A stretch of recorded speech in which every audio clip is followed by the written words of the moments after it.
the proper handle that he put on there. He said to the UK government, you're blocked because we have our own rules here on X. And, you know, in America, we saw this take place after COVID.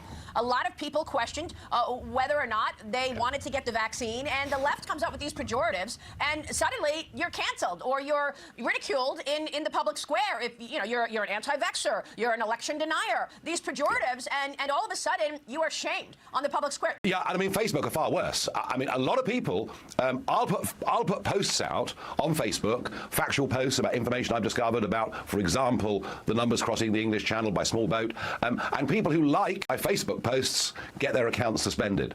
So it's quite sinister, the way in which it's happening. And the big one for us was lockdown. You know, 3 times we had a national lockdown due to COVID. And I have to tell you, by lockdowns 2 and 3, I was absolutely contemptuous of the whole thing. And I was saying, hey, look at what Florida are doing. Look at what Sweden are doing. But literally... So, unfortunately, on the dissident right and the populist right, the overwhelming perspective is that the COVID lockdowns were clearly a disaster and unnecessary.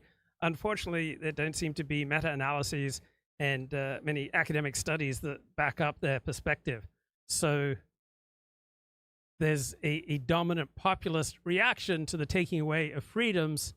I still contend that the evidence, however, points in the opposite direction, that by and large, right, our elite and government responses to this unprecedented threat of COVID, by and large, were better than we should have expected.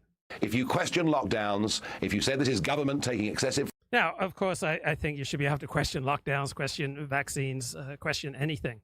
Right? I certainly don't want people's social media accounts taken away for questioning government policies. Freedoms from us, you would find your Facebook account suspended for a period of time. And that's the problem here. Yeah. You know, we may be talking in the wake of some pretty ugly, violent riots. So what discourages me about this populist reaction is that it doesn't seem to be terribly intellectually curious. It just takes it for granted that COVID restrictions were wrong. And there's this dominant reaction among populists and dissidents that COVID was nothing.